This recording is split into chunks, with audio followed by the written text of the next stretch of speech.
You can do magic. You can have anything that you desire. Magic. Don't you know you're the one who can put out the fire? Whew. That was one take. Just saying.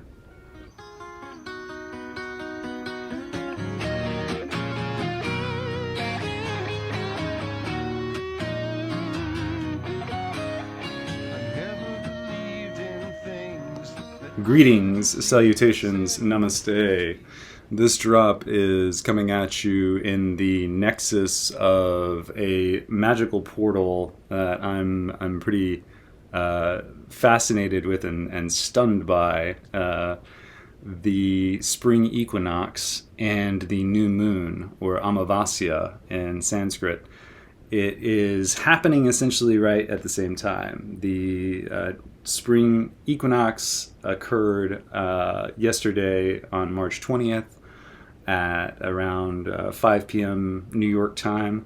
And about an hour before that, the period of Amavasya, of the new moon cycle, began. And I will be actually dropping this drop at the moment Amavasya reaches full new moon status, where it's completely hidden avasta by the sun.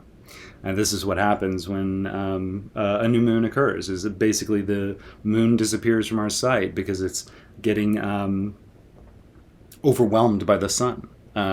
So it's a very energetically charged time anytime you have a new moon.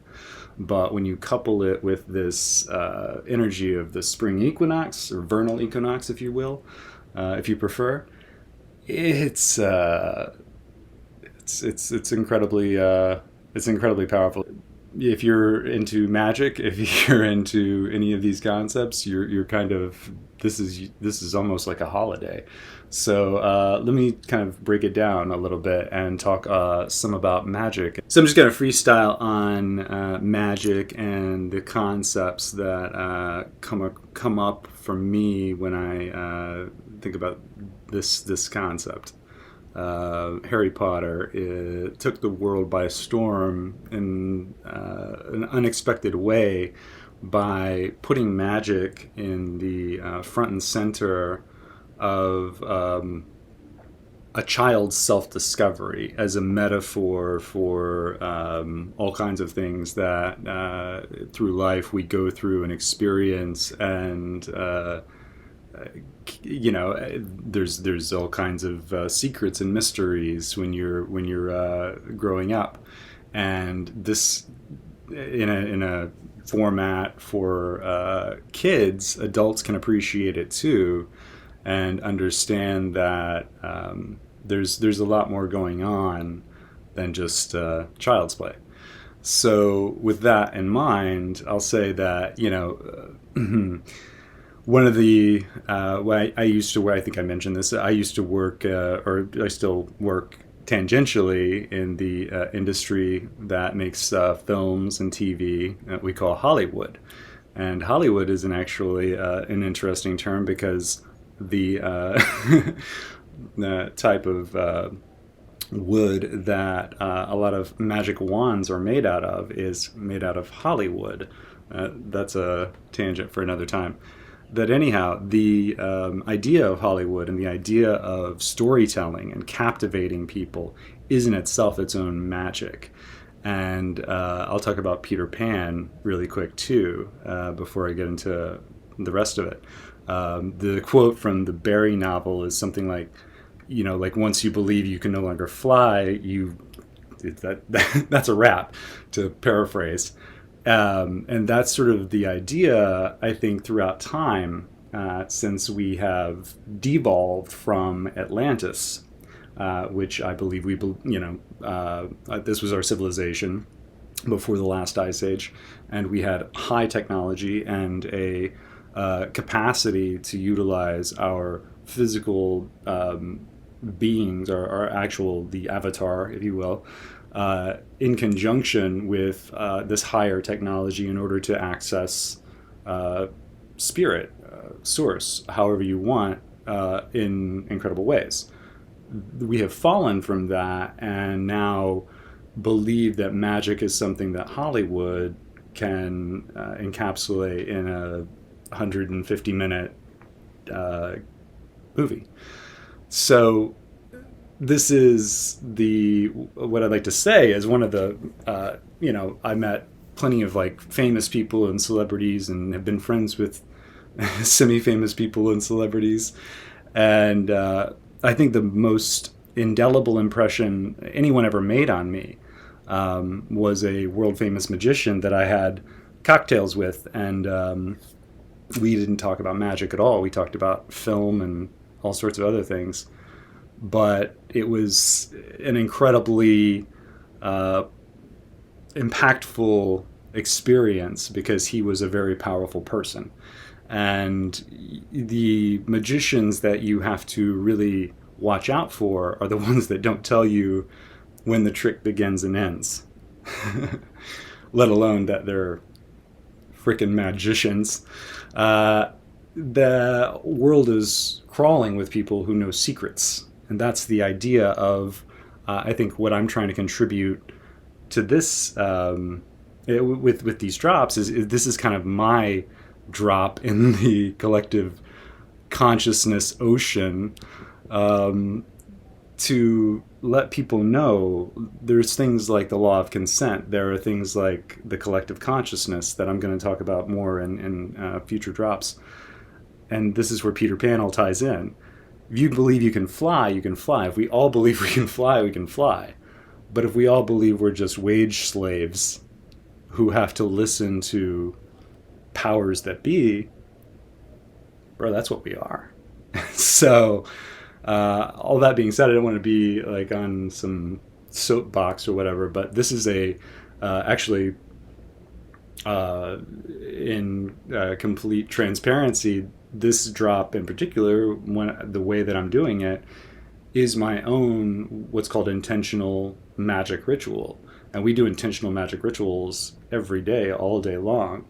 Wish casting on this, I want that, and then making some sort of vision board or putting something on Insta or whatever it is that you couple with this desire.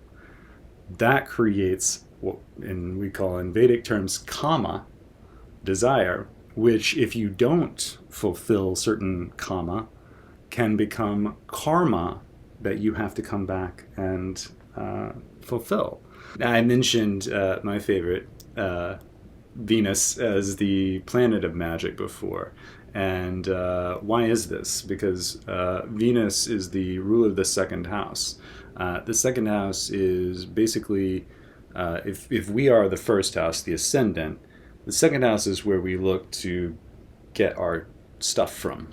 It's like everything from the house that we're born into, the family that we're born into, the bank account that we're born into. And when I say born into, I mean the chart.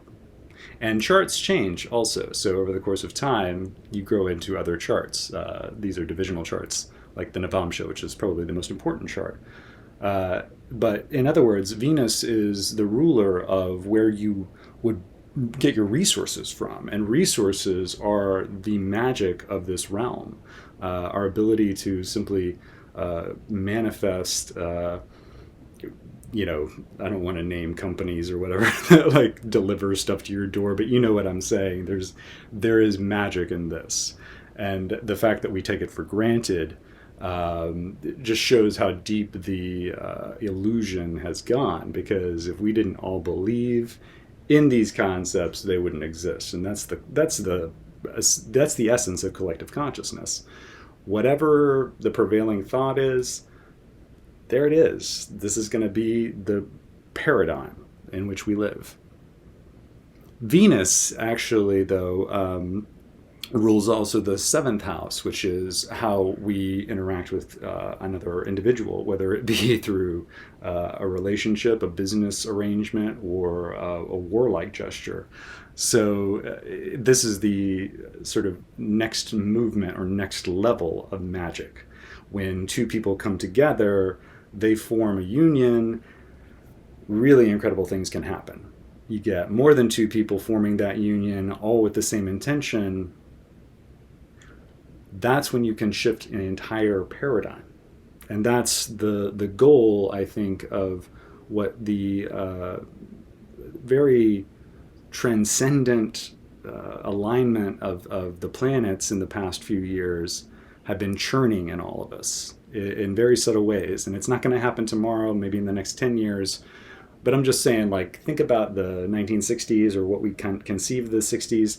This was a major culture shift, a major societal upheaval that I think in many ways was controlled to be to have a certain end result.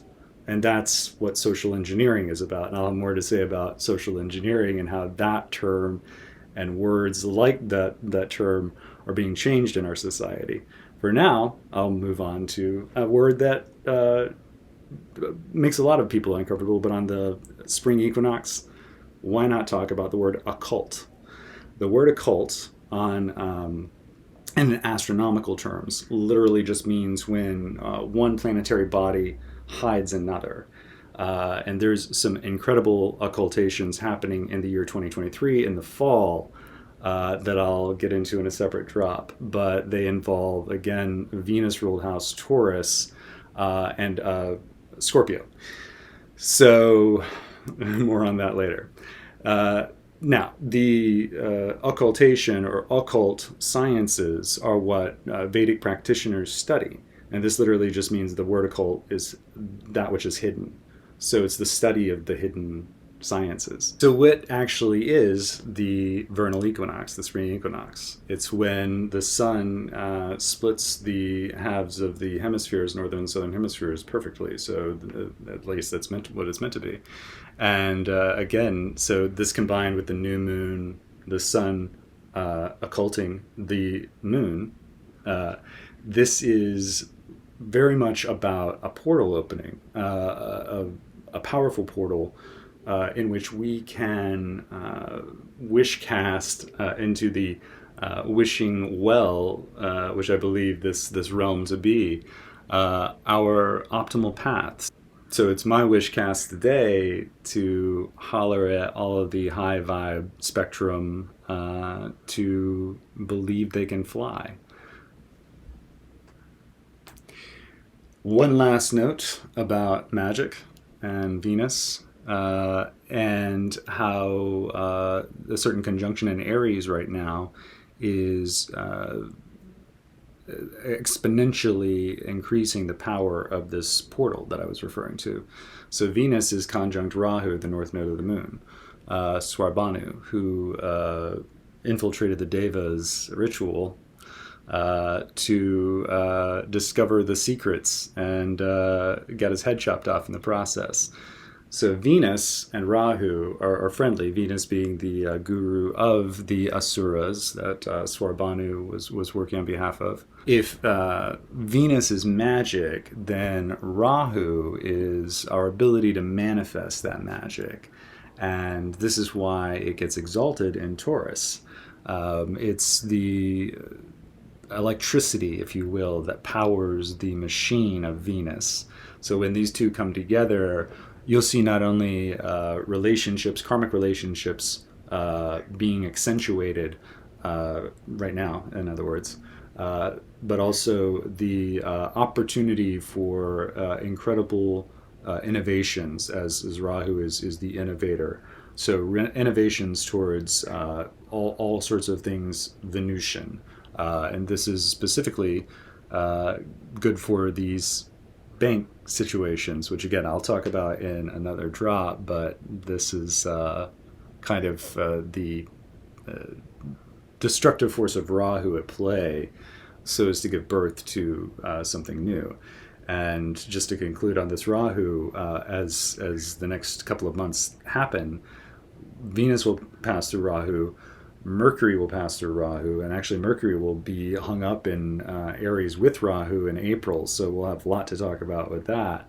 The Sun, of course, then will pass through Rahu, and Jupiter finally will move out of Pisces, Guru, into its from Pisces, where it rules, into Aries, where it will be conjunct with Rahu for about 6 months. So there is a lot going on in the next half of the year, and I'll get into all of it. And if you'd like some further research or elucidation on how the Roman Empire Trojan horsed themselves into the Holy Roman Church, you need look no further than the multiple times Christian holidays essentially overlap pagan holidays. And the one that we're in right now is called Ostara.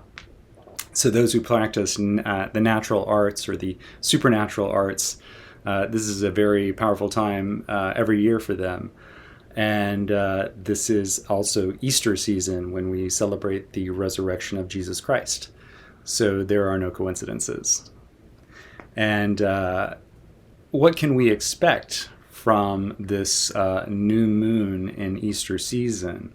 This is happening in the zodiac of Pisces, and there is a conjunction between the ruler of Pisces, Guru, Jupiter, Mercury, Bud, and the sun, obviously, with the moon. So the Mercury is also being combust during this period. And these three are, Mercury, Sun, and Moon, are in the nakshatra or constellation of Uttarabhadrapada. New moons give way to full moons 2 weeks later. So the idea, obviously, is to sort of seed something that you want to grow. And on a particularly powerful new moon like this, it's meant to be something that will grow in the largest sense of that potential. So this nakshatra of Uttarabhadrapada will influence heavily how these seeds will grow. So what can we sort of understand from Uttarabhadrapada? It is the galaxy of Andromeda, which is, I believe, the closest proximity to our own galaxy.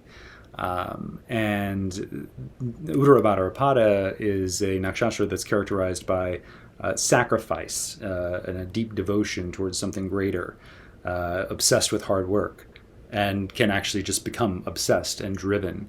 The shadow qualities are someone who might want to control others or micromanage people or situations. Uttarabhadrapada knows that success and riches, wealth are within its reach.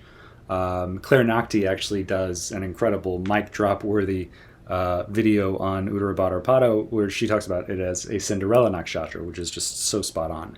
And she also discusses how this constellation appears in many of the global world leaders and power movers and shakers charts. So there's more overlap for you. You might say the ones who control the wishing well. Because, Uttarabhadrapada is the Akashic Records. It's where Shashnaga left his Naga family, Nagaloka, in Aslesha in Cancer, and relocated himself to the outer realms. Because he had a righteousness about how the Nagas were behaving that he didn't agree with their morality for whatever reason. So this righteousness can turn into a self-righteousness, which can create a lot of self-delusion that and I'm talking about not just Uttarabhadrapada natives now, I'm talking about this new moon, that we can delude ourselves into thinking that we know it all, and that if we can control others to know, to do what we know is best, then that's best. When in actuality, liberating others from being controlled is the only way to truly love and show Christ-like compassion. It might be a good time to let go of control and allow our intentions through our actions to dictate our destiny. So in other words, do your Dharma, do your righteous action, and know that the outcome will be in parallel, will comport with that action. So it's a great time to clear our heads and bring a sharper focus into what everyday magic can be. Again, we practice haphazard intentional magic every day through things like just vision board is really the only example I could come up with. But man, I mean, it's just, you just look around and everybody is always wish casting something and then making some sort of steps towards it. That's intentional magic. So we had the capacity, and each individual has the capacity to bring a greater importance and sense to bear on our collective magic. So that's my wish for this drop, and I wish everyone blessings during this powerful period. Namaste.